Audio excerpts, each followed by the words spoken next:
4절 한 구절의 말씀을 같이 읽도록 하겠습니다. 자, 준비됐습니까? 자, 시작. 또 아비들아, 너희 자녀를 노엽게 하지 말고 오직 주의 교훈과 훈계로 양육하라. 우리 요 제일 끝분단에 앉아 있는 우리 청년들만 크게 한번 읽어봅시다. 시작.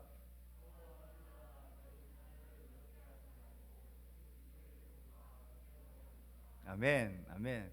우리 모든 아비된 분들, 모든 교사된 분들 같이 한번 읽어봅시다. 시작. 또 아비들아, 너희 자녀를 노엽게 하지 말고 오직 주의 교훈과 훈계로 양육하라. 자, 이 그림을 한번 보시겠습니다. 네. 자, 이 그림을 보십시오. 여러분, 방금 힌트가 답이 나왔는데요. 자, 이 그림을 보면 떠오르는 사람들 있습니다. 누굽니까? 예, 청교도들입니다. 이 청교도들은 영국의 국교회가 너무나 이전에 천주교의 그 형식과 의식 이런 것들의 형식에 이렇게 벗어나지 못하고 있는 것을 바라보면서 우리는 그럴 수 없다. 우리는 다시 말씀으로 복음으로 돌아가겠다. 그래서 영국 국교의 그 영향에서 탈피한 복음주의자들, 복음과 자유와 평등을 꿈꾸는 제도 중심주의적인 그런 제도에서 벗어나서 복음 중심적인, 그래서 그런 복음 중심주의적인 신앙생활을 해야 되겠다, 이런 마음을 가지고 그들이 시작되어진 이런 복음주의 그 운동, 복음주의자들을 일컬어서 청교도들이라 그럽니다. 이들은 청교도의 그 정신과 신앙을 찾기 위해서 그들은 네덜란드 쪽에 가 있다가 그 다음에 저 메이플라워를 타고 저 미국 신대륙을 찾아서 그들이 넘어오게 되어집니다.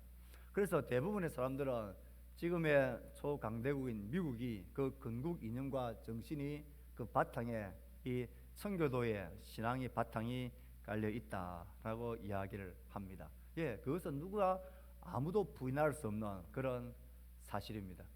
조상들이 복음을 따라서 하나님 섬기며 살겠다라는 이 마음으로 그들이 자기의 살던 곳을 떠나서 딱 하나, 우리는 하나님을 복음주의로 제대로 섬기며 사는 그런 나라, 그런 공동체 만들자. 그래서 그들이 이 신대륙으로 넘어왔던 것입니다. 그 위에 뭐 인디아 원주민들과 여러 가지 역사의 왜곡들, 이런 질곡들이 많이 있었지만 지금 혹시 미국 땅을 한 번이라도 가보신 분들, 우리 교회는 얼마나 미국 땅을 갔다 와 본 있는지를 한번 조사해 봐야 되겠습니다. 내가 비행기를 타고 미국 땅을 한번 가본 적이 있다 하시는 분. 야, 정말 많이 없구나. 다시 한번 손 들어 보십시오. 우리 문정임 사님은 전투기 타고 갔다 오셨습니까? 알래스카에 갔다 온 그겁니까? 그때 훈련받기에서 알래스카 저도 그것도 미국령이니까 맞는 것 같습니다. 아, 정말 우리 생각외로 우리 많지 않군요. 아, 그렇네요. 우리 안보임 사님이 지금 갔다 왔다 손 드시고, 놀랍게도 제가 미국을 갔다 온 적이 있습니다. 제가 외국을 제일 처음 나간 게 미국에, 우리가 그때 한번 처음 나간 외국이 미국이었는데요. 그래서 한 14박 15일 정도 미국 서부 쪽의 교회를 돌고 왔는데요. 아, 총각 때 애들도 태어나지 않았을 때에, 아, 총각이 아니구나. 아내랑 같이 갔으니까 총각이 아니군요. 결혼하고 저 장기에 갔다 왔었는데요. 제가 가면서 느꼈던 걸 딱 하나 있습니다. 야, 참 축복받은 땅이다. 땅덩어리도 넓고 자연도 아름답고, 야, 정말 축복받은 땅이구나. 조상들이 어떻게 복음주의로 하나님 말씀대로 살려고 선택한 그 하나 때문에 이 땅이 이렇게 복을 받는 땅이 되었구나, 그런 생각을 계속 하게 되어졌습니다. 정말 그런 것 같습니다. 독립선언문 중에도 그들은 모든 인간은 평등하다는 그 평등에 관한 사상을 딱 심어놓습니다. 왜냐하면 인간은 창조주로부터 부여된 양도할 수 없는 권리가 있다. 생명, 자유, 행복의 추구, 이런 신앙 위에 한번 세워보려고 했던 그런 놀라운 그런 나라, 이게 미국 땅 청교도 정신이 그 밑에 깔려 있습니다. 우리는 영화나 대중매체, 이런 오락, 뭐 폭력 이런 것들로 인해서 미국 땅을 우리가 대하게 되어지는 경우가 많은 것 같습니다. 그런데 드러나지 않게 여전히 그곳에서도 복음주의로 신앙적인 보수적인 복음을 지켜 사는 사람들이 참 많습니다. 우리보다 훨씬 경건하게 복음을 따라 사는 사람들이 참 많은 땅이 미국 땅입니다. 그래서 그 청교도주의의 그 정신이 여전히 숨쉬고 있는 땅이다. 제가 오늘 이 이야기를 하는 것은 그 청교도주의자들이 자기의 자녀들 다음 세대를 가르칠 때에 그들의 교육 원리가 있었습니다. 그들의 세 가지 교육 원리를 여러분들한테 소개해주고 싶어서 오늘 교사들과 함께 축복하는 시간에 이 말씀을 정했는데요. 그 나라를 세웠던 청교도주의자들이 그의 자녀들 다음 세대를 양육할 때 교육의 원리로 삼은 것이 있습니다.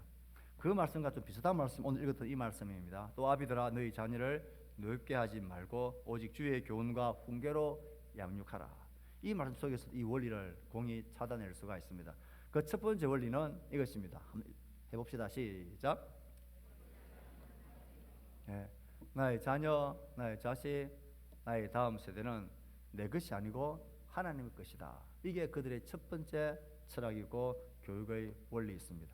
철저히 하나님의 것이라는 하나님 주권적인 역사를 고백하는 그런 철학이었습니다. 내가 잡고 내가 길렀고 내가 수고해서 내가 모든 것을 투자한 이 자식이 내 것이다. 그러니 너는 내가 원하는 대로, 내가 기뻐하는 대로, 내가 바라는 대로, 내 소원을 이루어지는 대로 다 내 좋자고 하나 니를 위해서 하는 말이지. 그런데 그 속에는 다 내 좋겠다라는 이런 마음들이 다 있습니다. 내 자식이니까 내 마음대로 하겠다. 그것은 옳지 않은 생각입니다. 하나님께서 아비들에게 이 말씀을 하는 근거가 뭐겠습니까? 내 것이 아니라 하나님의 것이다. 이 고백 우리 잊어버리지 말아야 됩니다. 교사들도 마찬가지고 우리 모든 아비된 분들, 부모님들도 마찬가지입니다. 내 자식은 내게 아닙니다. 하나님의 것이다. 이걸 자꾸 우리가 잊어버리는 것 같아요. 자꾸 끝까지 내가 책임지려고 하는 것 같아요. 내게 아닌데 하나님 건데 내 건 줄 알고 내가 눈을 감을 그때까지 어떻게 하면 저것들 위해서 뭘 해줄까? 우리 자식들한테 다 올인하는 것 같아요. 제가 기회 말씀드리는데요. 자식에게 올인해야 됩니까? 안 해야 됩니까? 올인하면 그 바보 됩니다. 절대 그러지 마세요, 여러분. 자식들한테 돈 남겨주면 그 돈 때문에 싸우고 의상하고 다 갈라집니다. 절대 돈 남겨줄 생각하지 말고 여러분들 가지고 있다가 쓰고 싶은데 드시고 싶은 거, 가고 싶은 거, 하고 싶은 거 다 하시고 그렇게 다 쓰시고 그렇게 가십시오. 나는 아끼가지고 자식들 나눠줘야지.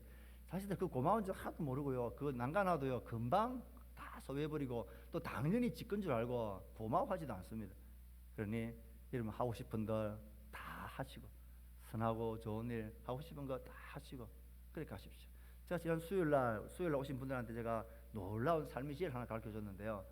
아이들한테 절대 마지막 유산 남겨주지 말고 이왕 줄 거 살아있을 때에 애들이 올 때마다 만 원씩 올 때마다 그 주라 그랬어요. 그럼 이러면 평생 줘도 다 못 줍니다. 어차피 내가 가지고 가지 못할 거 어차피 자식들한테 넘어갈 것 같으면 살아있을 때에 그리고 결혼하신 분들, 자녀가 있는 분들, 자식들 이름들 보러 오면 무조건 만 원씩, 2만 원씩 계속 주십시오. 그럼 이것들이 그 돈 맛을 알아가지고 맨날 옵니다. 맨날 오고요. 이 특별히 손주들을 내가 가까이 하고 싶다. 그럼 올 때마다 만 원씩, 2만 원씩 주십시오. 그러면 뭐 다른 말이 필요가 없습니다. 그러면 그 할머니, 할아버지 제일 좋아합니다. 절대 잔소리하는 할아버지, 할머니는 안 좋아합니다. 절대 잔소리하지 말고 만 원씩, 2만 원씩. 그럼 애들 말 안 해도 맨날 할아버지한테 가자고 할머니한테 가자고 막 그럽니다. 그렇게 하십시오. 내 것이 아닙니다. 하나님의 것이다. 이걸 명심 또 명심하십시오. 내게 아니고 하나님의 것입니다. 그래서 두 번째 원리가 여기서 나옵니다. 두 번째 원리 시작. 선생은 내가 아닌 성경뿐이다. 내게 아니니까 내 원대로 내 철학과 내 기분, 내 원리를 따라서 가르치고 교육하면 안 된다는 거예요. 주님께서도 뭐라 말씀하셨습니까? 너희 자녀를 노엽게 하지 말라. 오직 무엇과 뭐로 훈계라고요? 주의 교훈과 훈계로 양육해라. 내 거면 내 마음대로 해도 돼요. 내 거면. 그런데 내 것 아니라는 것이 첫 번째 딱 원리라면 그러면 내 거 아니니까 원래 주인의 뜻대로 그걸 해야지. 그래서 선생은 내가 아니라는 것입니다. 성경이 그들의 선생이 되게 해야 합니다. 그게 내 거 아니다라는 고백에 걸맞는 우리의 삶의 철학입니다. 성경만이 그들의 선생이다. 그런데 우리는 성경 빼놓고는 다 가르치는 것 같아요. 성경 빼고는 다 읽으라고, 성경 빼고는 다 가까이 하게 만드는 것 같아요. 저는 누누이 생각하기를 왜 우리 시대에는 성경과에는 없는가 이 생각을 좀 참 많이 했어요. 영어 학원도 있고 수학 학원도 있고. 그런데 우리 예수 믿는 사람들이 우리 자녀들을 성경 학원, 성경 과외 이런 거 시키면 참 좋겠는데 그런 건 없죠. 성경만이 우리의 교사고 선생이다. 그래서 전교도들은 이렇게 아이들을 가르칩니다. 예를 들면 이 아가 거짓말을 했어요. 거짓말을 한 게 부모님이 딱 듣겠습니다. 알았습니다. 그러면 우리 어떻게 합니까? 당장 불러가지고 거짓말은 나쁜 거다. 절대 그러지 마라. 인간이 안 된다. 짐승들이나 하는 짓이다. 그렇게 우리 야단치고 혼낼 텐데 선교도 이 원리는 그렇게 하지 않았습니다. 그들은 선생은 내가 아니라 성경뿐이다. 이 철학이 딱 있었기 때문에 그 아이를 딱 불러가지고 선생인 성경을 찾게 만듭니다. 뭐 아나니아와 삽비라와 같이 하나님 속이고 거짓말해서 죽은 그 사람들, 그 성경을 찾게 만들고 그 성경을 읽고 만들고 그 성경에서 뭘 이야기하는지 하나님 속이고 거짓말했다가 이렇게 죽었지. 그래, 하나님은 성경은 이 거짓말하는 것을 아주 나쁜 악으로 한단다. 그건 성령을 속이는 거다. 네 안에 있는 영을 속이는 거다. 그래서 성경이 이 아이들의 유일한 선생이 되게 한다. 우리 교사 여러분, 우리 아이들에게 말씀을 가르치고 성경을 가르치느라고 참 수고 많습니다. 여러분 절대 포기하지 마십시오. 애들 지금 반응하지 않고 이 아이들 입을 콕 닫고 있지만 언젠가 하나님 한번 탁 터치하시면 그 아이들 입이 열리고 마음이 열리고 지각 변동이 일어나게 될 거고요. 또 이 아이들이 안 듣는 것 같지만 그 들었던 어릴 때 유치부 때 들었던 하나님 말씀 찬송이 그들의 심령 속에 계속 쌓여가며 메아리치게 되고 그들을 이끌어가게 될 겁니다. 선생은 내가 아닌 성경뿐입니다. 자, 그래서 이 한 가지, 두 가지 원리에 근거해서 세 번째 마지막 철학이 나옵니다. 넘어가는데 세 번째가 뭡니까? 설득이 아닌 훈련이다. 요즘 우리 상담과 교육 철학과는 조금 다르긴 하지만 성경을 가만히 보면 성경은 하나님에 대해서 뭔가 설득하고 설명을 잘하지 않습니다. 선포하고 거기에 대해서 순종하고 믿고 신뢰하고 따를 것을 요구합니다. 그래서 성경의 가르침은 이 성경 교육의 중요한 원리 중 하나는 훈련이다. 훈련. 가르치는 것이 어떤 의미라 그랬습니까? 우리 수요일날 민수기 공부하면서 신명기 공부하면서 이야기했습니다. 가르친다라는 것은 두 가지 의미가 있습니다. 하나는 반복한다. 또 하나는 날카롭게 샤프하게 만든다. 날카롭게 한다라는 뜻이 이 가르친다는 뜻 속에 있습니다. 사람을 면도날을 날카롭게 세우듯이 날카롭게 날을 세울 때는 한 번으로 되지 않지 않습니까? 계속 반복해서 그 날을 갈고 세우듯이 가르친다는 것은 반복해서 그 날을 날카롭게 하는 것입니다. 그러므로 이 성경을 가르치는 것이 별로 아이들이 영향 받지도 않고 별로 반응이 없다고 해서 그냥 지나가고 흘러가고 없어지는 게 아니라 그 성경을 가르치고 또 지키게 하고 또 점검해주고 또 반복하고 이런 몸에 배이는 훈련이 이 아이들을 하나님의 말씀으로 나아가게 만듭니다. 그래서 성경이니까 성경을 훈련시키고 말씀을 훈련시키고 복종을 순종을 훈련시키는 이런 것들, 이것이 그들의 중요한 철학이었습니다. 그래서 그들이 생각하고 결정하고 또 행하고 뭔가를 어떻게 해야 될지 모를 때에 그들을 하나님 말씀으로 훈련을 시키는 거죠. 그래서 말씀을 따라서 그렇게 살 수 있도록, 그렇게 생각할 수 있도록 그렇게 훈련받는 것. 그래서 가르치는 것이 굉장히 중요한 그들의 철학이었습니다. 학교를 세우고 아이들을 가르치고. 그래서 가르치는 것이, 그래서 교회는 언제나 가르치는 일이 굉장히 중요하게 여겨집니다. 가르침이 없는 교회는 바른 진리의 전수가 안 됩니다. 그래서 가르치는 사역이 굉장히 중요합니다. 여러분, 교회에서 섬기는 교사들을 좀 중요하게, 소중하게, 귀하게 여겨주시기를 바랍니다. 아멘이십니까? 이렇게 아멘 했는데, 제가 지난주 강구했는데 여러분 교사들한테 10원에 선 커피라도 마시라고 커피 쿠폰이라도 한 장씩 보내주셨습니까? 한 사람밖에 안 보내요. 여러분 그러지 마시고, 여러분 자녀를 양육하고 있는 교사들 있으면 오늘 회개하고 집에 가셔서 빨리 카톡 여셔가지고 커피 쿠폰이라도 꼭 하나 보내세요. 고맙다고, 수고 많다고. 그렇게 하십시오. 또 우리 교사들 수고하는 분들 위해서 격려해 주시기를 꼭 부탁을 드립니다. 그래서 누군가는 이 일을 해야 되지 않습니까? 이 중요한 일을 감당해야 되지 않습니까? 자, 아까 살짝 넘어갔던 그림. 지금 또 안 되네요. 좀 넘겨주세요. 됩니다. 예, 누구입니까?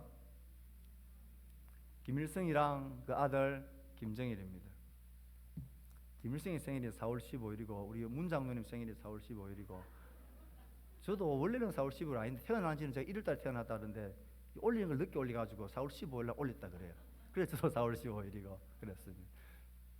어릴 때부터 제 생일은 우리 북한 동포들이 소고기국 묻는 날이다라는 자긍심을 가지고 그렇게 살았더랬습니다. 자, 어떻게 저것이 가능할까? 1대, 2대, 3대에 걸쳐서 말도 안 되는 이 시대에 저런 우상숭배와 같은 저런 일이 가능할까? 답은 하나밖에 없습니다. 어릴 때부터 세뇌를 시킵니다. 세뇌를. 지금은 그런지 모르겠지만 이전에 들었던 이야기는 이것입니다. 각 집집마다 조그만 스피커가 달린 라디오죠. 라디오도 아니지. 스피커가 집마다 다 설치가 되어 있어가지고 딱 오전 10시가 되면 밤 10시까지 거기서 나오는 그 교육, 세뇌 방송을 뭐 끌 수도 없고 안 들을 수도 없고 그렇게 평생을 듣게 만드니까 어떻게 세뇌가 안 될 수 있겠습니까? 이제 그런 많은 애들 모아놓고 이 떡은 우리의 주성, 우리 아버지 태양 아버지가 주시는 거다. 그렇게 아이들을 교육을 시키는데 어떻게 이 아이들이 세뇌가 되지 않을 수 있겠습니까? 사람은 무엇을 듣느냐에 따라서 가르침을 받느냐에 따라서 무엇을 주입하느냐에 따라서 그것을 믿게 되어지고 그대로 생각하게 되어집니다. 여러분 당연히 그렇습니다. 그래서 우리 자녀들에게 하나님의 말씀을 바른 진리의 말씀을 듣게 해야 되고 그 안에 자꾸 차곡차곡 쌓게 만들어야 되고 그 말씀을 가까이 하게 만드는 것 선생은 성경뿐입니다. 그렇게 할 수 있도록 계속 훈련시키는 것 이거 우리가 열심히 해야 될 일입니다. 여러분의 자녀 세대를 키울 때는 내가 그걸 놓쳐버렸다면 제가 말씀드렸지 않습니까? 여러분의 손자 손녀들에게 다시 한번 기회가 있습니다. 어쨌든 그들을 삶아가지고 아들을 말씀을 읽을 수 있도록 말씀을 외울 수 있도록 그렇게 여러분 잘 지혜를 발휘하실 수 있기를 바랍니다. 그게 복받고 잘 사는 길입니다. 교사 여러분, 우리 여러분들이 이 교사로 섬기는 이 일은 정말 교회에 존립이 달려있는 정말 중요한 일입니다. 그것이 멈춰버리면 우리의 내일이 없어져 버립니다. 우리 것 아닙니다. 하나님의 것입니다. 선생은 성경뿐입니다. 그리고 이것을 훈련시키는 일에 반복하고 날카롭게 하는 일에 절대 포기하지 마시고 주저앉지 말아주시기를 부탁을 드립니다. 자, 혹시 이름이 빠진 분이 혹 있는지 모르겠습니다. 우리 금요일 밤에 이분들 위해서 우리 기도했었는데요. 우리 지부에 우리 오영숙 권사님, 강은미, 오건희, 박애란, 이혜진, 서동부의 최영숙 집사님, 배수련, 김말래 권사님, 문보아, 안은비, 김민성, 청소년부의 유인미 권사님, 박지혜, 조현준, 김민선, 서지훈, 육성희 집사님 이렇게 우리 귀한 분들이 우리 교사로 섬기고 있습니다. 우리 시간 우리 교사들 앞으로 모시겠습니다. 앞으로 나오십시오. 그 이름이 있는 분들은 앞으로 나오십시오. 다 올라서십시오. 저희 교회에서 우리 장로님들과 의논을 해드렸습니다. 연초에 우리 교사님들을 격려하기 위해서 우리 교회가 예산을 50만 원을 잡아드렸습니다. 그 50만 원을 가지고 의논하다가 이 어려운 시기에 우리 교사들을 격려하고 위로하자. 그래서 50만 원을 우리가 더해서 우리가 조금 더 충원해서 이분들을 어떻게 하면 좀 격려할 수 있을까 싶은 마음에 저희들이 조금 더 붙어야 되겠네요. 조금 옆으로 밀착 옆에. 네, 귀한 분들입니다. 너무 소중한 분들입니다. 그래서 우리 교회에서 이분들에게 작은 선물과 함께 그리고 오늘 저녁에 우리 당회원들과 함께 식사를 같이 섬기기로 했습니다. 그래서 여러분 이분들의 조금 이따가